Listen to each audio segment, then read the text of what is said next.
Let's talk Motorola Razr Ultra 2026 after a couple of days of use. I made no secret about the fact that last year's Ultra was my favorite device of 2025, but this year's conversation is a bit more complex than it needed to be, but it's also pretty simple when you think about it. Let's bring the camera around and talk about it.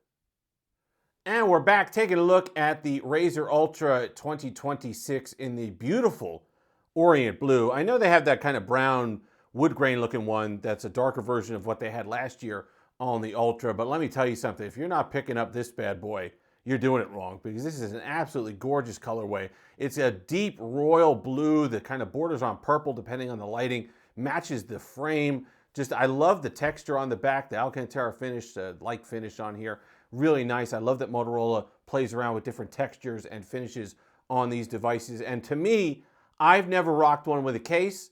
I think they're devices that you absolutely are meant to carry naked because you want to enjoy that design and you want to enjoy how sleek Motorola makes its clamshells. Then, of course, you have the best outer display experience, cover screen experience on any clamshell foldable that I've used. But the conversation is going to center around, and you've seen it in a lot of videos and reviews already, the price. And I understand that. And for a whopping $1,500, that's, of course, what's going to catch people's eyes first. That's what's going to warrant the most column inches. But I think it's a lot more straightforward, especially when you understand you're dealing with Motorola, than people are making it out to be. And I'm not even talking about the trade-ins and whatever they have and whatever kind of bonuses they're offering or whatever things that you could go ahead and pick up with this if you buy it for $1,500. But there's a few different things I think actually at play here. Number one is, yes, Moto is kind of leaning into that lifestyle brand. If you notice, there wasn't a red one this year. And I think a lot of that has to do with the changes you're going to see year over year. I think Motorola is going to focus more on aesthetics rather than under the hood. Because a lot of people, probably the majority of people that are going to rock this phone and are going to go into a carrier store and say, you know what, hand me that Razr off the shelf, aren't going to care that it features a Snapdragon 8 Elite for the second year in a row. Aren't going to care that there isn't that 1 terabyte version this year.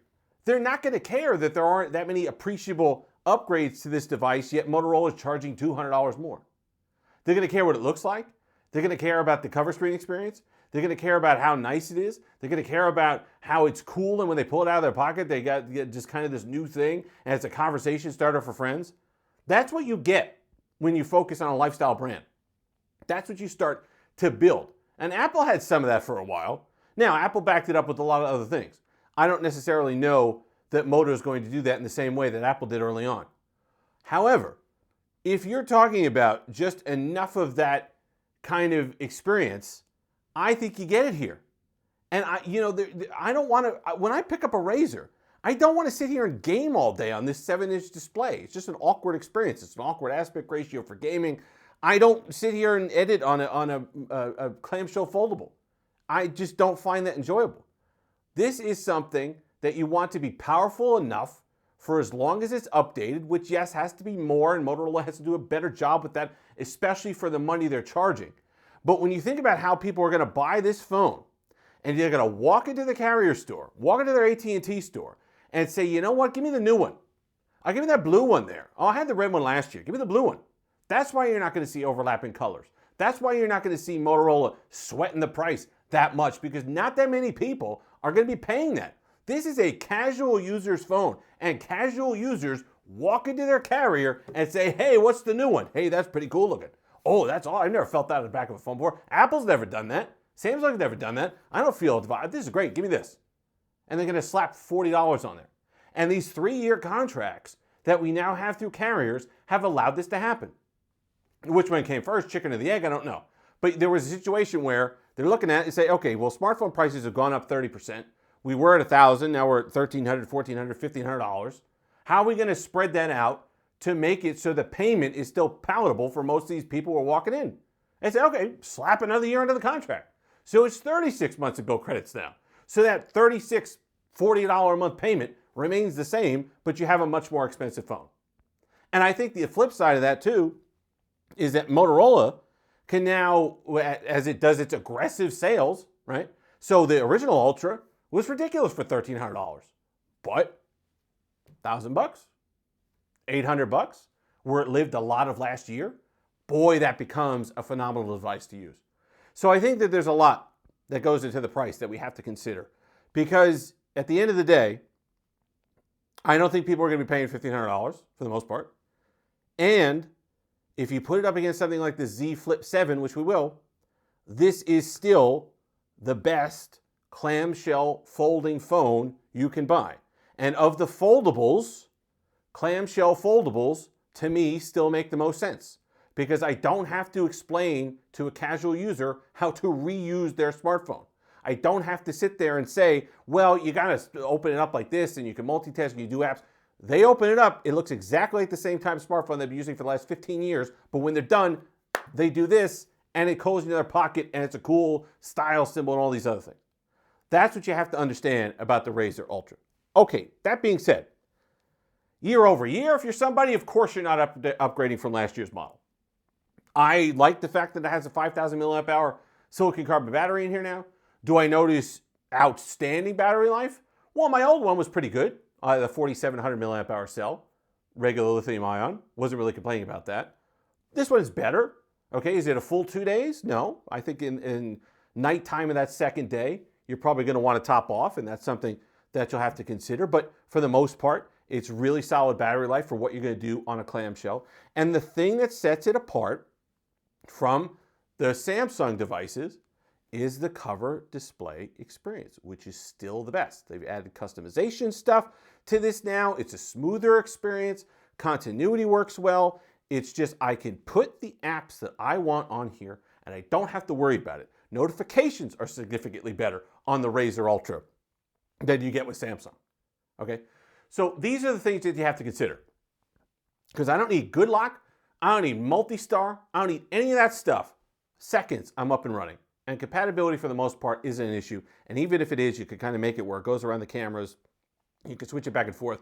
Whatever you need to do, you can find a way to do it. And the outer display and the cover display on this thing is absolutely gorgeous, as it was last year. Motorola is still ahead there, and it's just a phenomenally smooth, great experience that's fantastic for just answering short messages, getting back to people, WhatsApp, that short social media scroll, okay? These aren't disconnect devices, but they can be kind of used as that because you do like quick, you scratch that itch, right? You get a little quick Instagram scroll on here, and then you're not flipping up your phone, and all of a sudden it's not a half hour wasted. Hey, it's 2-3 minutes. I got my scroll in. Okay, I'm going to close it and go back to my business.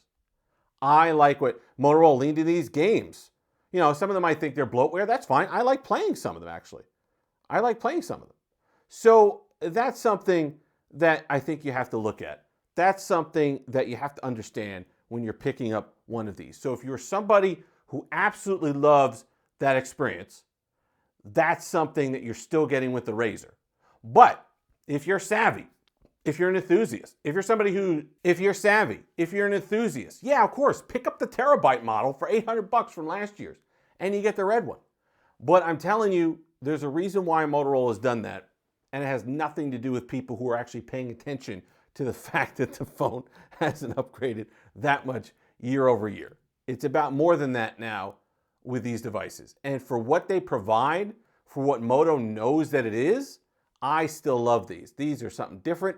They're functional. They are great in the hand. They're just cool devices to have around, and I love absolutely having mine. Again, this will absolutely be my favorite one, but it's going to be the same story as last year. Don't buy it for $1,500.